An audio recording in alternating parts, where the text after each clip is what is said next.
ಓಂ ಸೂರ್ಯಾಯ ನಮಃ. ಸಿಂಹರಾಶಿಯವರೇ, ದಯವಿಟ್ಟು 1 ಸೆಕೆಂಡ್ ಕೂಡ ಈ ವಿಡಿಯೋ ಸ್ಕಿಪ್ ಮಾಡಬೇಡಿ. ಇಂದು ಈ ವಿಡಿಯೋ ನಿಮ್ಮ ಕಣ್ಣಿಗೆ ಬಿದ್ದಿದ್ದರೆ ಇದು ಸಾಕ್ಷಾತ್ ಆ ಸೂರ್ಯ ಭಗವಂತನೇ ನಿಮಗೆ ಕೊಡುತ್ತಿರುವ ಎಚ್ಚರಿಕೆ ಹಾಗೂ ಆಶೀರ್ವಾದ. ನಾನೊಂದು ಮಾತು ಹೇಳುತ್ತೇನೆ, ಎದೆಮುಟ್ಟಿ ಹೇಳಿ ಹೌದೋ ಅಲ್ಲೋ. ನೀವು ಎಲ್ಲರಿಗೂ ಒಳ್ಳೆಯದನ್ನೇ ಬಯಸ್ತೀರಿ.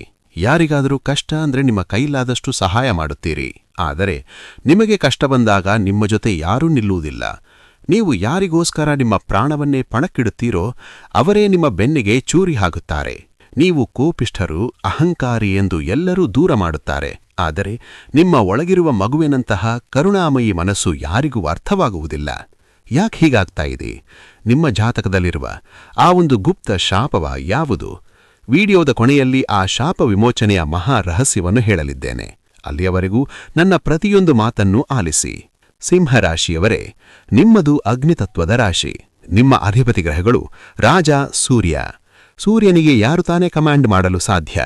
ನೀವು ಹುಟ್ಟಿನಿಂದಲೇ ನಾಯಕರು. ಯಾರದ್ದೋ ಕೈ ಕೆಳಗೆ ಗುಲಾಮರಂತೆ ದುಡಿಯುವುದು ನಿಮ್ಮ ರಕ್ತದಲ್ಲೇ ಇಲ್ಲ. ಆದರೆ ಇದೇ ಗುಣ ನಿಮಗೆ ಮುಳವಾಗುತ್ತಿದೆ. ನಿಮ್ಮ ನೇರ ನುಡಿ ಸ್ಟ್ರೈಟ್ ಫಾರ್ವರ್ಡ್ನೆಸ್ ಜನರಿಗೆ ಅಹಂಕಾರವಂತೆ ಕಾಣುತ್ತದೆ. ಕಳೆದ ಕೆಲವು ವರ್ಷಗಳಿಂದ ನೀವು ಎಷ್ಟೇ ಕಷ್ಟಪಟ್ಟರೂ ಅದಕ್ಕೆ ತಕ್ಕ ಪ್ರತಿಫಲ ಸಿಗುತ್ತಿಲ್ಲ ಅಲ್ಲವೇ? ನೀವು ಮಾಡಿದ ಕೆಲಸಕ್ಕೆ ಬೇರೆಯವರು ಕ್ರೆಡಿಟ್ ತೆಗೆದುಕೊಳ್ಳುತ್ತಿದ್ದಾರೆ. ದುಡಿದ ಹಣ ನೀರಿನಂತೆ ಖರ್ಚಾಗುತ್ತಿದೆ. ಜ್ಯೋತಿಷ್ಯ ಶಾಸ್ತ್ರದ ಪ್ರಕಾರ ಸೂರ್ಯ ಮತ್ತು ಶನಿಯ ನಡುವಿನ ವೈರತ್ವವೇ ಇದಕ್ಕೆ ಕಾರಣ. ನಿಮ್ಮ ಜಾತಕದಲ್ಲಿ ಶನಿಯ ಪ್ರಭಾವ ಹೆಚ್ಚಾದಾಗ ನೀವು ಅರ್ಹರಾಗಿರುವ ಸ್ಥಾನಮಾನಗಳು ನಿಧಾನವಾಗುತ್ತವೆ. ಆದರೆ ಚಿಂತೆ ಬೇಡ, ಗ್ರಹಗತಿಗಳು ಈಗ ಸಂಪೂರ್ಣವಾಗಿ ಬದಲಾಗುತ್ತಿವೆ. ನಿಮ್ಮ ಜೀವನದಲ್ಲಿ ರಾಜಯೋಗ ಶುರುವಾಗುವ ಮುನ್ಸೂಚನೆಗಳು ಸಿಗುತ್ತಿವೆ. ಸಿಂಹರಾಶಿಯವರೇ, ನಿಮ್ಮ ಗುಣ ಸ್ವಭಾವಗಳು ಯಾಕೆ ಹೀಗಿವೆ ಎಂದು ಅರ್ಥ ಮಾಡಿಕೊಳ್ಳಲು ಪುರಾಣದ ಒಂದು ಸತ್ಯ ಕಥೆಯನ್ನು ನೀವು ತಿಳಿಯಲೇಬೇಕು. ಇದನ್ನು ಕೇಳಿದರೆ ನಿಮ್ಮ ಕಣ್ಣಲ್ಲಿ ನೀರು ಬರುವುದು ಖಂಡಿತ. ಸೂರ್ಯದೇವನಿಗೆ ಸಂಘ್ಯಾದೇವಿ ಎನ್ನ ಹೆಂಡತಿ ಇರುತ್ತಾಳೆ. ಸೂರ್ಯನ ತೇಜಸ್ಸು, ಆತನ ಬಿಸಿ ಎಷ್ಟಿತ್ತೆಂದರೆ ಅವಳಿಗೆ ತನ್ನ ಗಂಡನ ಹತ್ತಿರ ಹೋಗಲು ಸಾಧ್ಯವಾಗುತ್ತಿರಲಿಲ್ಲ. ಆತನ ಉಗ್ರ ಪ್ರಖರತೆಯನ್ನು ತಾಳಲಾರದೆ ಅವಳು ತನ್ನದೇ ನೆರಳಿನಿಂದ ಛಾಯಾದೇವಿಯನ್ನು ಸೃಷ್ಟಿಸಿ ಸೂರ್ಯನ ಬಳಿ ಬಿಟ್ಟು ತಾನು ತಪಸ್ಸಿಗೆ ಹೊರಟು ಹೋದಳು. ಎಷ್ಟೋ ವರ್ಷಗಳ ಕಾಲ ಸೂರ್ಯದೇವನಿಗೆ ತನ್ನ ಜೊತೆ ಇರುವುದು ತನ್ನ ನಿಜವಾದ ಹೆಂಡತಿಯಲ್ಲ, ಕೇವಲ ನೆರಳು ಎನ್ನುವುದು ಗೊತ್ತೇ ಇರುವುದಿಲ್ಲ. ಸಿಂಹರಾಶಿಯವರೇ, ನಿಮ್ಮ ಜೀವನವೂ ಇದೇ ಕಥೆಯಂತಿದೆ. ನಿಮ್ಮಲ್ಲಿರುವ ಅಪಾರವಾದ ಶಕ್ತಿ, ಪ್ರೀತಿ ಮತ್ತು ಕಾಳಜಿಯನ್ನು ತಡೆದುಕೊಳ್ಳುವ ಶಕ್ತಿ ನಿಮ್ಮ ಸುತ್ತಮುತ್ತಲಿನ ಜನರಿಗಿಲ್ಲ. ಹೀಗಾಗಿ ಅವರು ನಿಮ್ಮಿಂದ ದೂರ ಸರಿಯುತ್ತಾರೆ ಅಥವಾ ನಿಮ್ಮ ಜೊತೆ ನಕಲಿಯಾಗಿ ಛಾಯೆಯಂತೆ ನಾಟಕ ಮಾಡಿಕೊಂಡು ಬದುಕುತ್ತಾರೆ. ನೀವು ಮಖ ನಕ್ಷತ್ರ, ಪುಬ್ಬ ಅಂದರೆ ಪೂರ್ವ ಫಲ್ಗುಣಿ ನಕ್ಷತ್ರ ಅಥವಾ ಉತ್ತರಾ ನಕ್ಷತ್ರದಲ್ಲಿ ಹುಟ್ಟಿರಬಹುದು. ಮಖ ನಕ್ಷತ್ರದವರಿಗೆ ಕೇತುವಿನ ಪ್ರಭಾವ, ಪುಬ್ಬ ನಕ್ಷತ್ರದವರಿಗೆ ಶುಕ್ರನ ಪ್ರಭಾವ ಮತ್ತು ಉತ್ತರಾ ನಕ್ಷತ್ರದವರಿಗೆ ಸೂರ್ಯನದೇ ಪ್ರಭಾವ ಇರುತ್ತದೆ. ಈ ನಕ್ಷತ್ರಗಳ ಅಧಿಪತಿಗಳು ನಿಮಗೆ ನಾನೇ ರಾಜ ಎಂಬ ಭಾವನೆ ಕೊಟ್ಟಿದ್ದಾರೆ, ಆದರೆ ಜೊತೆಯಲ್ಲೇ ಒಂಟಿತನವನ್ನು ಕೊಟ್ಟಿದ್ದಾರೆ. ಈಗ ಬಹಳ ಸೂಕ್ಷ್ಮವಾದ ವಿಚಾರಕ್ಕೆ ಬರುತ್ತಿದ್ದೇನೆ. ನಿಮ್ಮ ಕುಟುಂಬ ಮತ್ತು ದಾಂಪತ್ಯ ಜೀವನ. ಸಿಂಹರಾಶಿಯವರು ಹೊರಗಡೆ ಗರ್ಜಿಸುವ ಸಿಂಹವಾಗಿರಬಹುದು, ಆದರೆ ಮನೆಯೊಳಗೆ ಅವರು ಪ್ರೀತಿಗೆ ಹಂಬಲಿಸುವ ಮಗುವು. ನಿಮ್ಮ ಸಂಗಾತಿಯಿಂದ ನೀವು ಬಯಸುವುದು ಕೇವಲ ಗೌರವ ಮತ್ತು ಪ್ರೀತಿಯನ್ನು ಮಾತ್ರ. ಆದರೆ ಅಲ್ಲಿಯೇ ನಿಮಗೆ ಅತಿ ಹೆಚ್ಚು ಪೆಟ್ಟು ಬಿದ್ದಿದೆ. ಇನ್ನು ಗುಪ್ತ ಶತ್ರುಗಳ ವಿಚಾರಕ್ಕೆ ಬರೋಣ. ನಿಮ್ಮ ಏಳಿಗೆಯನ್ನು ಕಂಡು ಉರಿದುಕೊಳ್ಳುವವರು ಮೊರಗಿನವರೆಲ್ಲ ನಿಮ್ಮ ಸಂಬಂಧಿಕರೇ. ನೀವು ಕಾರ್ ತೆಗೆದುಕೊಂಡರೆ, ಮನೆ ಕಟ್ಟಿದರೆ ಅವರ ಕಣ್ಣು ನಿಮ್ಮ ಮೇಲಿರುತ್ತದೆ. ಅಂದರೆ ದೃಷ್ಟಿದೋಷ.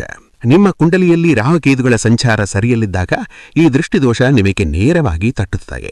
ನಿಮ್ಮ ಆರೋಗ್ಯದಲ್ಲಿ ಏರುಪೇರಾಗುತ್ತದೆ. ವಿಶೇಷವಾಗಿ ಹೊಟ್ಟೆ, ಬೆನ್ನು ನೋವು ಮತ್ತು ಕಣ್ಣಿನ ಸಮಸ್ಯೆಗಳು ನಿಮ್ಮನ್ನು ಕಾಡುತ್ತವೆ. ಆದ್ದರಿಂದ ನಿಮ್ಮ ಮುಂದಿನ ಯಾವುದೇ ಪ್ಲಾನ್ಗಳನ್ನು ಯಾರೊಂದಿಗೂ ಹಂಚಿಕೊಳ್ಳಬೇಡಿ. ಸೈಲೆಂಟ್ ಆಗಿ ಕೆಲಸ ಮಾಡಿ. ನಿಮ್ಮ ಯಶಸ್ಸು ಸದ್ದು ನಾಡಬೇಕು. ವಿಡಿಯೋದ ಆರಂಭದಲ್ಲಿ ನಾನು ಒಂದು ಮಹಾರಹಸ್ಯ ಪರಿಹಾರದ ಬಗ್ಗೆ ಹೇಳಿದ್ದೆ. ಆ ಸಮಯ ಈಗ ಬಂದಿದೆ. ನೀವು ಎಷ್ಟೇ ಕಷ್ಟದಲ್ಲಿದ್ದರೂ ಈ ಒಂದು ಪರಿಹಾರ ನಿಮ್ಮ ಜೀವನದ ದಿಕ್ಕನ್ನೇ ಬದಲಾಯಿಸುತ್ತದೆ. ನಿಮ್ಮ ದೇವಸ್ಥಾನದ ಘಂಟೆ ಸೂರ್ಯೋದಯ ದೀಪ ಹಚ್ಚುತ್ತಿರುವ ದೃಶ್ಯ. ಆದಿತ್ಯ ಹೃದಯ ಸ್ತೋತ್ರ.